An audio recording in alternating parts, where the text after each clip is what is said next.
और विशेषकर यहाँ 3-3 पंडाल में उपस्थित आज रोजगार मेला के इतने भव्य और इतनी बड़ी संख्या में आए हुए आप सभी लाभुकगण का सर्वप्रथम मैं अपनी ओर से हार्दिक अभिनंदन करते हुए जोहार करता हूं।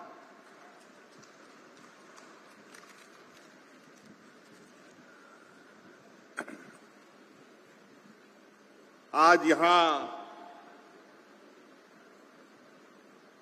इस कार्यक्रम के माध्यम से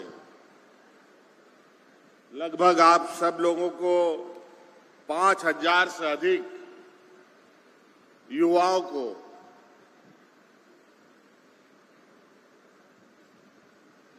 किसी न किसी रोजगार से जोड़ा जा रहा है और हर सरकार की ये प्राथमिकता भी होनी चाहिए और कई सरकारों की प्राथमिकता होती भी है।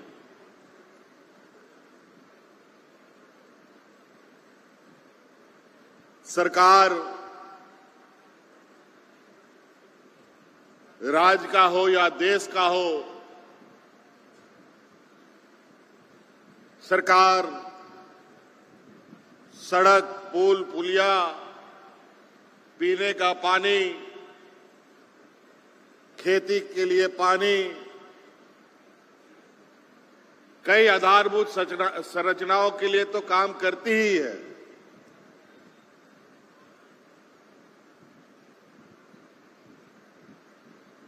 राज्य की अर्थव्यवस्था कैसे जुटे इस पर भी काम करती है। किसानों की आय कैसे वृद्धि हो उसके लिए भी काम करती है। बूढ़े के लिए, बुजुर्गों के लिए, महिलाओं के लिए, विधवा महिलाओं के लिए, बच्चों के लिए, छात्र छात्राओं के लिए, यहां तक कि मां के कोख में पल रहे बच्चे के बारे में भी सरकार चिंता करती है। उसी प्रकार नौजवान को कैसे सही दिशा दिखाई जाए, कैसे उसको एक बेहतर जीवन जीने के लिए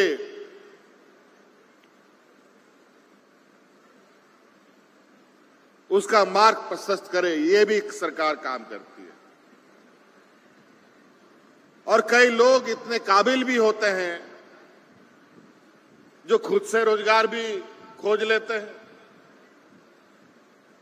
खुद से नौकरी भी पा लेते हैं, खुद से स्वरोजगार भी कर लेते हैं और अपने पैरों पर खड़ा हो जाते हैं।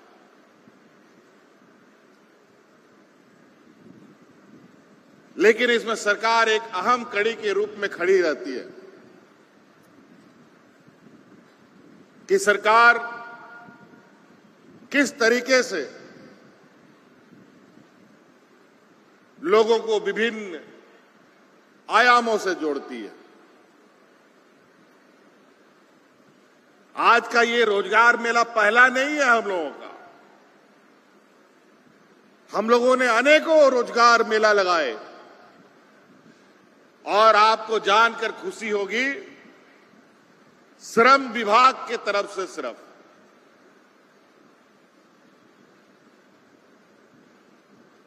अब तक 30,000 से अधिक बच्चों को हम लोगों ने विभिन्न संस्थाओं में रोजगार दिलाने का काम किया है। आज के इस कार्यक्रम को छोड़कर आज के यहां जो बच्चे प्राप्त करेंगे नियुक्ति पत्र, इससे पहले हम लोगों ने 33,000 के लगभग या उससे अधिक बच्चों को हम लोगों ने रोजगार से जोड़ दिया। ये विभिन्न गैर सरकारी संस्थाओं के जगहों पर लोगों को भेजने का एक हम लोगों ने मुहिम बना रखी है। बहुत सारे लोग, आसपास में कई संस्थाएं होने के बावजूद लोगों को काम नहीं मिलता है। तो सरकार अपने प्रयास से, आपको मालूम होगा कि सरकार ने कानून बनाया है कि इस राज्य में कोई भी संस्था काम करेगा, गैर सरकारी संस्था, उसमें 75% स्थानीय लोगों को रखना होगा। उसके तहत हम लोग ये कैंप लगा लगा कर बच्चों को, लोगों को रोजगार दिलाने का काम कर रहे हैं। सरकार की नियुक्तियां तो अलग निकल ही रही हैं।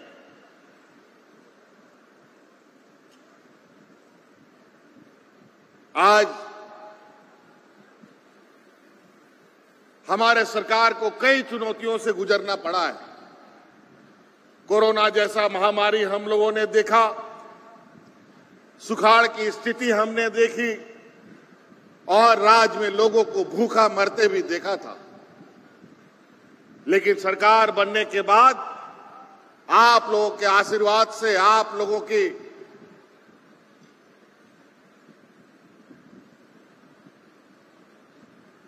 सहनशीलता से, इतने विपत्ति आने के बावजूद भी इस राज्य में हमने एक भी व्यक्ति को भूखा नहीं मरने दिया।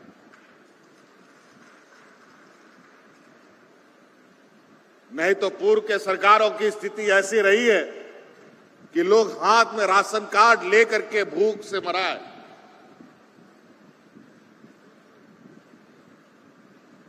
एक नहीं, दो नहीं, दर्जनों लोग मर गए थे।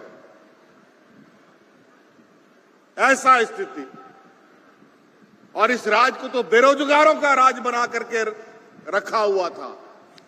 ये तो कोरोना जैसा महामारी आया, तब हमें यह पता चला कि इस राज्य से कितने बड़े पैमाने पर यहां के नौजवान दूसरे राज्यों में पलायन करने चले जाते हैं। नौजवान जाता है, किसान जाता है, महिला जाती है, पुरुष जाते हैं, सभी लोग जा रहे हैं।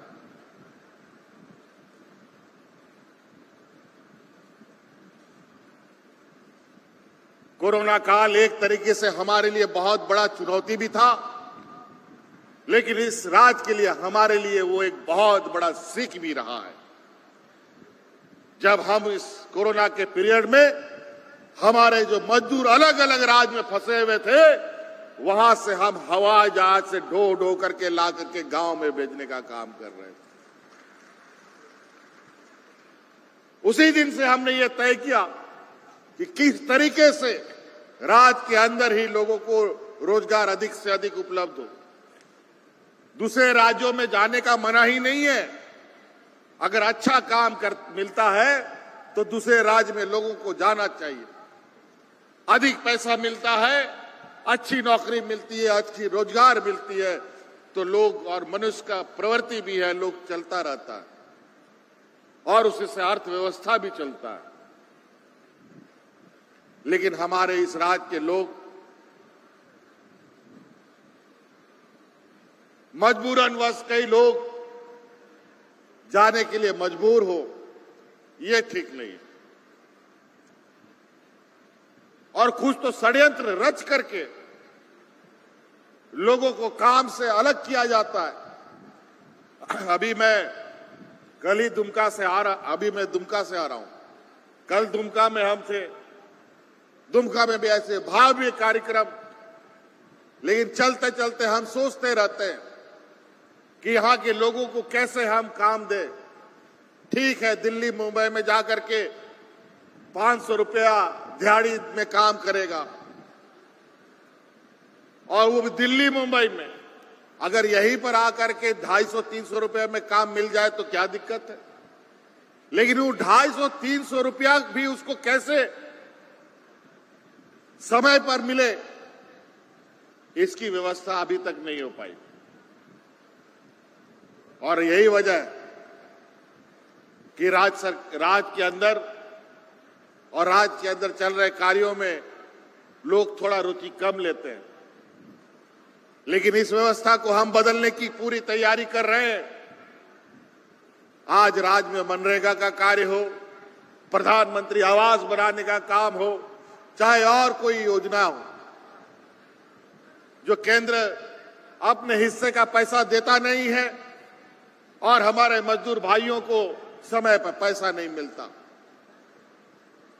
चाहे वो कुआं खोदने का काम हो, चाहे वो मिट्टी काटने का काम हो, चाहे कोई आवास बनाने का काम हो, कई ऐसी योजनाएं, अगर ये पैसा भी रोज उसको मिल जाए, मजदूर बेचारा वो स्थिति का होता है, अगर वो एक दिन मजदूरी नहीं उसको मिलेगा तो उसका चूल्हा भी नहीं जलता है। इस राज्य के लोगों का बैंकों में भरा हुआ पैसा नहीं है। यहां दिल्ली, मुंबई, गुजरात के लोग जैसे लोग नहीं है, जहां बोरा भर भर करके लोग पैसा रखते हैं। इन लोग का तो ये खेत खलिहान मजदूरी यही उसका बैंक और खाता है। और यही वजह है आज इस राज्य की गरीबी की वजह से हमने इस देश का ये पहला राज्य बनाया जहां हम इस राज्य के सभी बुजुर्गों को पेंशन देने का काम करते हैं, सभी विधवा महिला को पेंशन देने का काम करते हैं, सभी विकलांग को और एकल महिलाओं को पेंशन देने का काम करते हैं। कम से कम बेचारा एक उसका बुढ़ापे का लाठी तो उसके हाथ में रहे। इसके साथ साथ जिस तरीके से आज हमारे क्या कहेंगे पूरे दुनिया में आजकल नया नया आफत, नया नया समस्याएं खड़ी हो रही है। जलवायु परिवर्तन जिस तरीके से हो रहा है, ठंड के दिन में बारिश, बारिश के दिन में गर्मी, गर्मी के दिन में ठंड, बड़ा उल्टा पुल्टा समय पर बारिश नहीं तो खेती बाड़ी भी खत्म।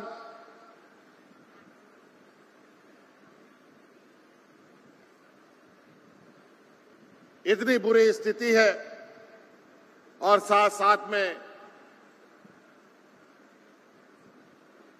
देश के अंदर नई नई नीतियों के माध्यम से गरीबों के पेट पर लात मारने का काम। आज देख लीजिए महंगाई आसमान छू गया है। आज आटा, तेल, नमक, बच्चों को पढ़ाने का किताब, कलम, जूता, चप्पल इतना महंगा हो गया। याद कीजिए आप 2014 की बात को, जब हम लोग की केंद्र में सरकार हुआ करती थी तो 500 टका गैस का सिलेंडर मिलता था, लेकिन अभी ये भारतीय जनता पार्टी और कमल छाप का सरकार दिल्ली में है, आज 1200 रुपए का गैस सिलेंडर मिलता है। 150 रुपया तेल, 100 रुपया दाल चावल तो छोड़ो, अब तो साग सब्जी का भी दाम ऐसा हो गया है कि टमाटर प्याज भी 100 रुपया 150 रुपया केजी हो जाता है। महंगाई बेलगाम घोड़ा की तरह आसमान छू रहा है, लेकिन नीति निर्धारण करने वाले उसको कंट्रोल करने की स्थिति पे नहीं है। और हम लोग इन प्रकार गरीबों को राहत देने का उपाय करते हैं तो राज्य सरकारों के साथ सौतेला व्यवहार किया जाता है। आज आपको मालूम होना चाहिए, इससे पहले की सरकार ने इस राज्य के लगभग 11 लाख गरीबों का राशन कार्ड डिलीट कर दिया था। हमारी सरकार बनने के बाद अतिरिक्त 20 लाख हरा राशन कार्ड बना करके गरीबों के बीच में हम लोग बांटे, ताकि हम उनको राहत दे सके। और सोचे कि हम सरकारी दुकान से राशन खरीदेंगे तो सस्ता में मिलेगा, लेकिन सरकारी दुकान से केंद्र सरकार ने हमको खरीदने का मना कर दिया, नहीं दिया अपना राशन अपने दुकान से कि 2 टका हमको सस्ता मिलेगा। हम लोग को खुले बाजार से महंगे दामों में अनाज खरीद करके गरीबों को बांटने के लिए मजबूर होना पड़ा। आज भी अखबार में आप पढ़े होंगे कि दाम की बढ़ोतरी की वजह से गरीबों को जो हम दाल देने का निर्णय किए हैं, वो दाल देने में भी अभी दिक्कत होने वाली है, लेकिन हम उसका भी रास्ता निकालेंगे। आज ही अखबार में हम पढ़ें कि कुछ समस्याएं आ रही है। महंगाई सिर्फ आपके लिए नहीं, सरकार के लिए भी महंगाई बढ़ती है। इसीलिए जितने भी हमारे खेती बाड़ी से जुड़े किसान भाइयों से भी हम आग्रह करना चाहेंगे, आप किसान पद्धति को थोड़ा बदलने का प्रयास कीजिए। आजकल जिस तरीके से हमारे राज्य में बहुत आयात में लोग धान और गेहूं जैसे चीजों को खेती करते हैं, इसके अलावा भी और भी खेती बाड़ी करने का व्यवस्था है। बिरसा हरित ग्राम योजना से जुड़िए, फलदार पेड़ लगाइए, आय में बढ़ोतरी कर सकते हैं। कई सारे लोग इस योजना का लाभ ले रहे हैं और इस बार हम लोगों ने भी लक्ष्य बहुत बढ़ा रखा है और सरकार आपको उसमें भी मदद करेगी। इसीलिए कई सारी चीजें अगर हम बातें कहेंगे तो आज समय भी बहुत कम पड़ जाएगा। फिर भी आप लोग को कुछ कुछ याद रखना चाहिए। जो अच्छी चीजें हैं उसको कभी नहीं भूलना चाहिए। आज बूढ़े बुजुर्गों का पेंशन, आज गरीब, यहां पर कई ऐसे गरीब हैं जो बेचारा सालों साल तक कपड़ा नहीं खरीद सकता था। आज उन सभी गरीबों को साल में 2 बार 10 रुपया में धोती और साड़ी हम लोग बांटने का काम कर रहे हैं, ताकि गरीब भी मान सम्मान से जी सके। आज हमारे राज्य के अंदर जो नौजवान का खेल का प्रतिभा है, उसको निखारने का निरंतर प्रयास चल रहा है और उसी का नतीजा है आज आप रांची में जाकर के देखिए कि एशियन वुमेन्स हॉकी चैंपियनशिप, महिलाओं का हॉकी टूर्नामेंट चल रहा है और ये भारत में पहली बार झारखंड के अंदर ये खेल खेला जा रहा है जो पूरा विश्व देख रहा है। और हमारी बच्चियां इसके अंदर अपना हुनर दिखा रही हैं। कितनी खुशी होती है। हमारे राज्य के बच्चे टीम में आधे से अधिक हो या आधे हो और उस राज्य में उस खेल को प्रोत्साहन ना मिले। आज जाके देखिए रांची में और अलग अलग जिलों में भी प्रसारण किया जा रहा है। कितने उत्साहवर्धक खेल हो रहे हैं और इसीलिए हम लोगों ने गांव-गांव में पोटो हो खेल मैदान बनाया। आने वाला समय में पंचायतों में, गांव में हम लोग खिलाड़ियों को पैदा करने का काम करेंगे और खेल के माध्यम से भी इस राज्य को एक अलग पहचान दिलाने का काम करेंगे। इसीलिए सिद्धू कानू क्लब बनाने का निर्णय लिया गया है ताकि आप अपने होनहार नौजवान को उसमें खेल से जोड़ सके। हम लोग बहुत कोयला, लोहा, अब्रक, यूरेनियम, बालू, गिट्टी, इसके नाम से बहुत न जाने गए और बदनाम भी बहुत हो गए। हम लोग खाया पिया 12 ना, क्या बोलता है वो कहावत है,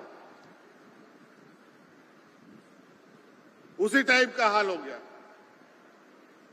कोयला, लोहा, अब्रक से तो हम देश का सबसे अमीर राज्य है, लेकिन हमारा प्रजा भिखारी कैसे हो गई भाई, मजदूर कैसे हो गया।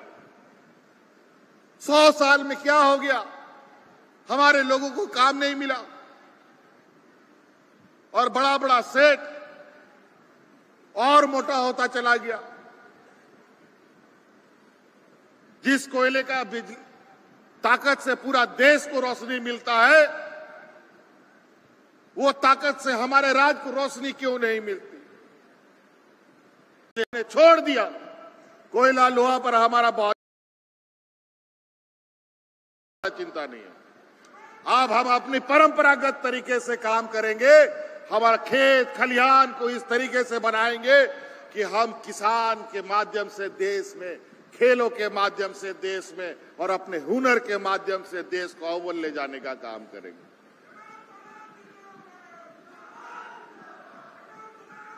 हुनर की कमी नहीं है, हमारे यहां हुनर लोगों का कमी नहीं है। अभी हम पूछ रहे थे, हमारे यहां बहनें हमारे यहां पारंपरिक नाच गान करके हमारा स्वागत करती हैं। मैंने पूछा कि इन लोगों को कितना तुम लोग दिन भर का दिहाड़ी देते हो, लेकिन किसी ने कुछ बात बताया नहीं। अभी मैं रांची जाऊंगा और जितने भी हमारे ये परंपरागत स्वागत करने वाली महिलाएं हैं, पुरुष है, इनकी जो टीम है, इनको हम बेहतर कैसे करके मजबूत खड़ा करें, इनके लिए भी हम मानदेय का एक व्यवस्था करेंगे। कई तरीके से कई देश ऐसे हैं जो दूध पैदा करने के नाम पर दुनिया में जाना जाता है। कई ऐसे देश हैं जहां गन्ना सिर्फ पैदा करने के नाम पर दुनिया में अव्वल नंबर पर है। कई ऐसे देश हैं जहां खेल के माध्यम से दुनिया में जाना जाता है। हमारे पास तो खेल भी है, खनिज संपदा भी है, कला संस्कृति भी है और कुदरत का करिश्मा, हम लोग का पर्यटन क्षेत्र भी हमारे साथ जुड़ा हुआ है। लेकिन कभी इसको ना देखा गया, ना उसको कभी तरासा गया। आज केंद्र सरकार ने कहा कि 2022 तक सबको घर दे देंगे, लेकिन हमारे राज्य के 8 लाख से अधिक लोग छूट गए और लगभग हमारे ही नहीं, कई गैर भाजपा शासित राज्य के लोग, गरीब लोग छूट गए। केंद्र सरकार भी ये बात मानती है, लेकिन हमें आगे का अलॉटमेंट हमें नहीं मिला। कई बार हम रोए गिड़गिड़ाए, कई बार हम लोगों ने दिल्ली में जाकर के और विभागीय मंत्री आलमगीर साहब पूरा दल बल के साथ गए कि भाई हमारे गरीब लोग और बहुत ज्यादा हमारे राज्य में है, उनकी संख्या अधिक है, तो इसलिए आप हमें उन गरीबों का अलॉटमेंट सैंक्शन करा दीजिए। लेकिन कोई सुनने वाला नहीं, कोई सुनने वाला नहीं दिल्ली में। अंतोगत्वा हमने ये निर्णय लिया है, ठीक है केंद्र नहीं देगी मदद, लेकिन राज्य सरकार अपने ताकत पर बचे हुए 8 लाख लोगों को अबुआ आवास के नाम से नई योजना देगी, जहां पहले के प्रधानमंत्री आवास से बेहतर आवास बना के देगी। तो ये सौतेलापन जिसको बोलते हैं, केंद्र सरकार को राज्य सरकार के साथ ऐसा नहीं करना चाहिए। लोकतंत्र का चेहरा ये नहीं है। आज बरगद का पेड़ भी अपने आप को और बड़ा करने के लिए टहनी से अलग से जड़ निकाल करके जमीन में सहारा लेता है।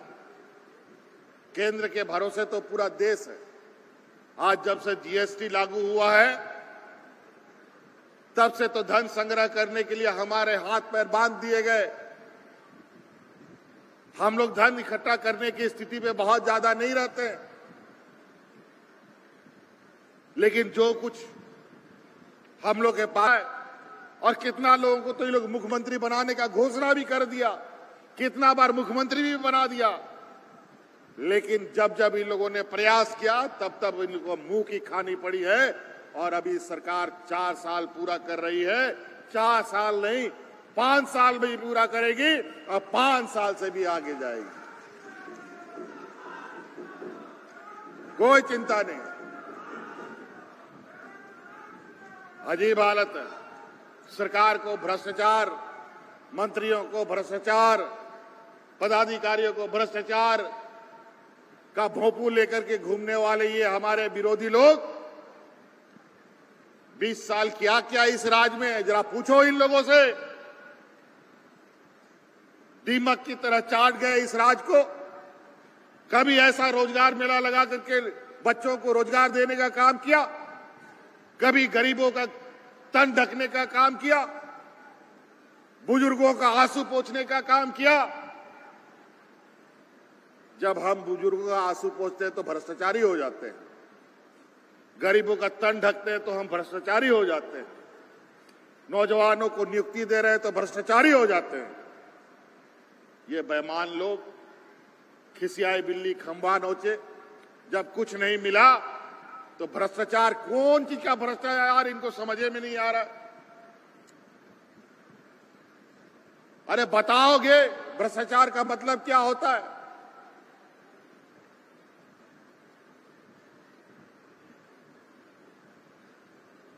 लेकिन चिंता मत कीजिए, इन लोगों के इस झूठे और षड्यंत्र अफवाहों से इस सरकार का दामन दाग नहीं लग सकता। हम लोग उन समूह के लोग हैं जहां इस राज के लिए लड़ने और मरने वाले, मिटने वाले लोग हैं, और इन षड्यंत्रकारियों को अभी तो सत्ता से बाहर किए हैं, अब आने वाला समय में इस राज से बेदखल करेंगे, चिंता मत कीजिए।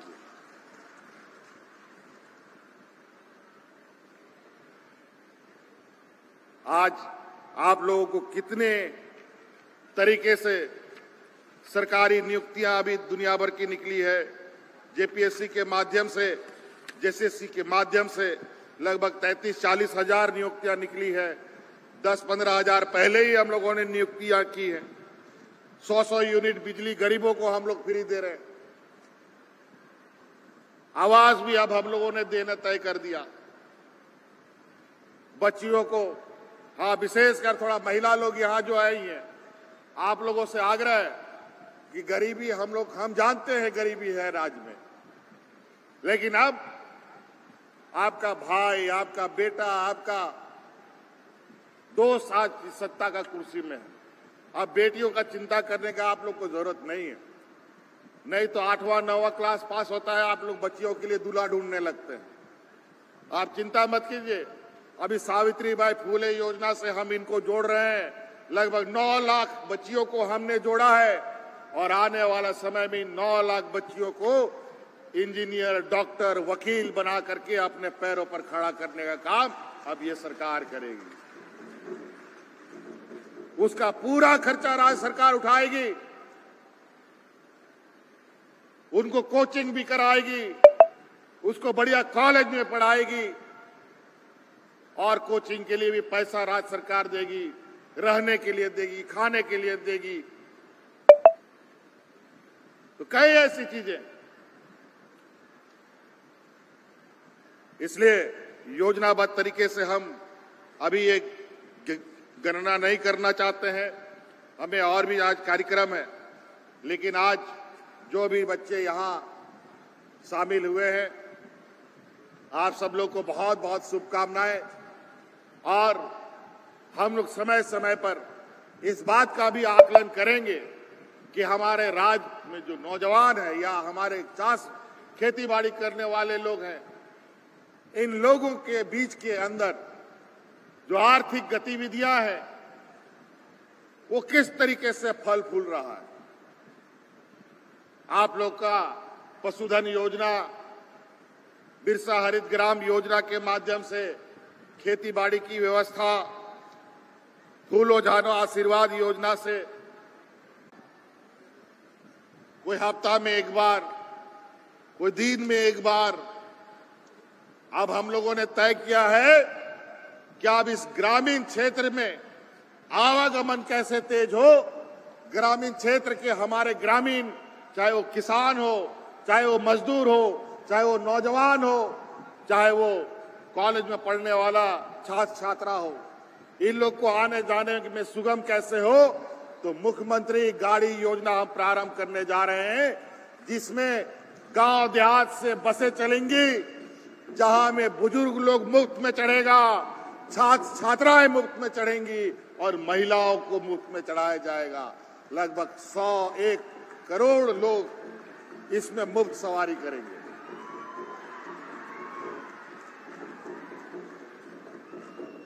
बहुत जल्द हम लोगों ने ये कानून और ये नियम बना लिया है और बहुत जल्द ये आपके ग्रामीण क्षेत्रों में भी